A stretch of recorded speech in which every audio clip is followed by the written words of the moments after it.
Here's where I'm at on the 68 Mustang that I'm working on at home.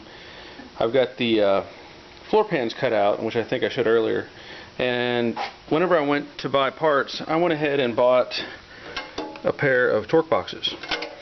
Now, looking at the 68, which is different than the 65 and 6, let me get under here and show you. This is a torque box. It actually overlaps the floor support. Now I'm going to replace both the floor supports because they're bubbled up and pretty rusty. So I'm going to do those. But I wanted to show you this torque box has a few mounting flanges. If you look right here, this one is up here. This one, which will be inside the car, of course we'll run at that angle. And then down here you've got this flange, which is inside of the rocker panel. What I'm going to do is I took a sanding disc and I sanded it over lightly so I could expose all the spot welds, and I'll drill through these spot welds. I'll also drill through, well, this one here will be on the face. I'll probably drill through up here on these, and then I'll locate these other ones that are inside. That'll separate this outer section. I also need to remove this bracket, or this support, which is in good shape, so I'll salvage that. And I'll probably drill through the spot welds as well on those, because when it goes back together, I can put the torque box in place and just weld through the rocker panel, weld through up here on this panel, and then weld these pieces back together. And also I can weld back through on this support. Now, of course, the hard part at this point is getting all this separated. So I cut back here on the, I don't know if you can see it, I cut back here on that overlap of the floor support, and I'm going to remove that piece by piece. And then, I know it's hard to see, I'm only going to try, I'm going to have to separate the welds on the inside here of the floor support. So I'm just showing you how this is going to happen, because you can't replace the floor support without doing something to the torque box. And at the minimum, you'd have to cut a section out here to weld back together where the floor support mounts to the forward frame section. So stay tuned. And the torque box is now out. That was a pretty good struggle. There's a lot of flanges and stuff that are hidden and a little tricky to get to. And I'll say that when you commit to taking out the torque box, you better be serious, because this takes some work. As you can see, the floor pan, which I was going to have to work anyway, is butchered up. But now you can see just how bad the floor support was, and it was covered up. That's where that lap joint was from the torque box. So obviously I knew I had to replace that, but you know, to do it right, you had to remove some parts.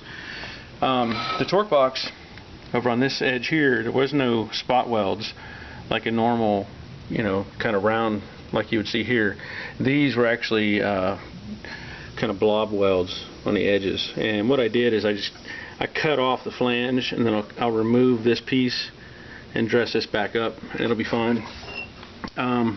Inside, and I'll show you here in a minute, but the torque box itself, that flange that you can see here that was against the toe kick or the rocker panel at an angle, I also cut that flange off, and just made it easier than trying to drill through it.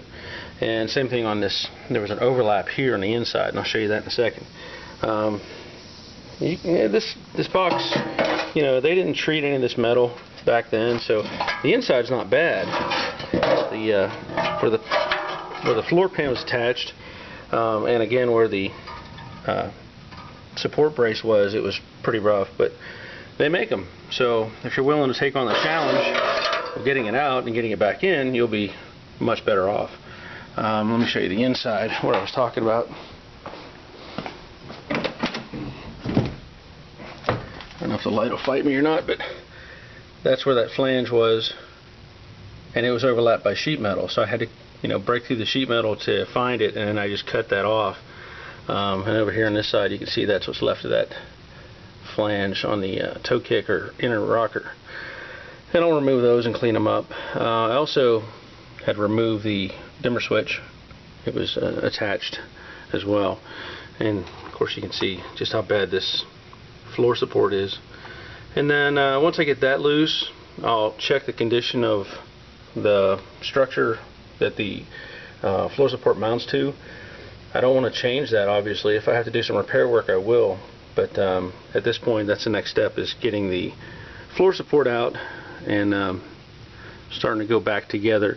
I'll have to remove probably some more interior pieces, and I also want to look at the cowl as I'm in here so that I can determine whether or not the vents need to be repaired. But that's it. It's out, and it took some effort. Hopefully this video will help you make that decision, or show you how I had to get it out. And of course, going back together will be another thing. Let me show you some other things here in taking apart this floor support. This brace here is like the cross member mount for the transmission.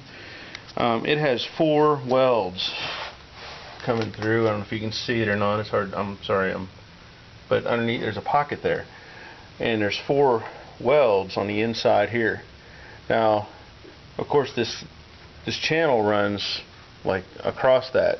So what I did is I cut out a hole, or cut back half of it off, which is what's laying on the floor here. And then I ground through some of the welds, and I just wanted to show you the difference. By grinding through, I leave the parent metal behind, but I drilled this bottom one, and it's just about loose. Let me just take that out of the way. There we go. Now you can see, by drilling, I removed the bulk of the weld in one shot, but what I'm left with is a hole, which is no big deal in this case, because I have to weld this one way or the other. Either I have to weld from inside the channel, coming from the top in and getting to these welds, or I come from the back side where I can weld it as well. But I just wanted to show you that, so there's 4 welds there, and there's also 2 on the bottom, and right there. So I drilled those as well, because when I put the new channel in, I can just weld up through these holes and fill them in.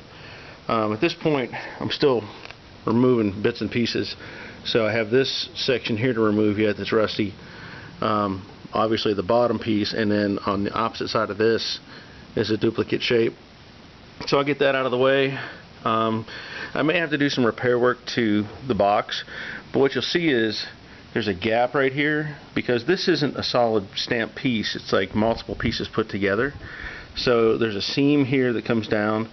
That's kind of like a drain, but it also, if you look, that runs all the way to the back, and these pieces are not attached. They're actually just this flat piece here that runs up, and then the bent piece underneath. So once I expose this, I'll look and see if I need to do any repair work to this part of it.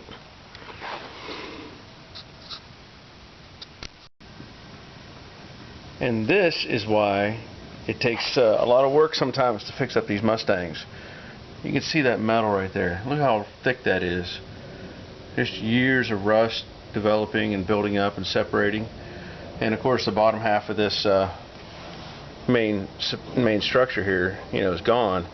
And yes, they do sell this as a one big piece, and you can replace all that, but I don't think I need to do that. What I'll do is I'll find a good solid section up here that's not rusted away, obviously, and I'll make a filler piece to replace just this lower half. And same way here, I can see this where it's really thick, that the main piece that ran back to the back is pretty much gone. So I'll just make some new pieces and put in there, and once those are in place, it'll be fine. Then I'll put in the floor support and of course the torque box. But I just wanted you to see how much rust there is sometimes, and obviously how much has fallen out of it just in that process. But that's the way it is. You know, the old cars, they didn't treat the metal, unlike a new car where the things are dipped and treated right out of the factory. But you know, going back together, I'll treat the metal and make sure everything's taken care of, and it'll be good as new, if not better. Well, there's what I'm working with. I cut off all the rusty stuff and got it out of the way on both sides, and I will make filler pieces. In fact, I've already started on it. This is something I used on the front when I filled in the holes on the shock towers. And I will make, you can see there's a cut line here, and there'll be a cut line up here, and basically that's going to fit right there on one side, and then I'll take the rest of it and make a filler for this side. And I'll still leave it open like I did here, but that'll create the rest of this box. Now the other part I was looking at was how hard it's going to be to get this torque box in. I pretty much had to smash or beat the box out of there, and part of that problem is that this flange here the box sits on top of, but it also wraps around out here, and so there's no way you can put this all in one piece. So what I think I'm going to have to do, looking at the torque box, back up a little bit, you can see these welds along here. I'm going to drill those out, and then I'll also drill out the ones on the bottom down here. Now this is nice that they built it this way, but there's no way you're going to replace that in a box like it is. So I'll separate those two pieces. I'll put in the bottom part first, and then I'll push the top part in from up on top and weld it back together. And that'll take care of the torque box, and then I can continue on with everything else. But that'll come later. Once I fix this up here, these pieces, then I will put in the floor support, and then I'll put in the torque box in pieces. So just a tip for you, there's no way you can put that in one piece.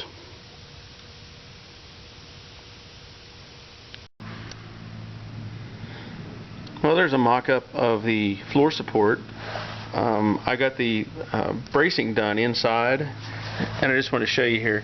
I just made up a pattern, just a couple, well actually 6 bases of 2 that I'm going to duplicate on the other side. And what I'll do is I'll drill holes at these spots, and then I'll weld them to the new plate structure, and I'll also put some down underneath.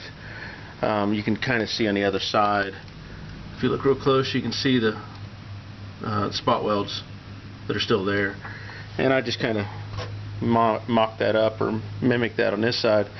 And then let me just show you this. This is there's the plates that I put in, welded and blended. Now that gap's a little bigger there, but it's not that critical. As long as I've got the sides welded good and solid, and I will have a good row of welds on the bottom, it'll be just fine. So, and then of course this will all be overlapped by the torque box anyway, and there'll be more welds with that. Making progress.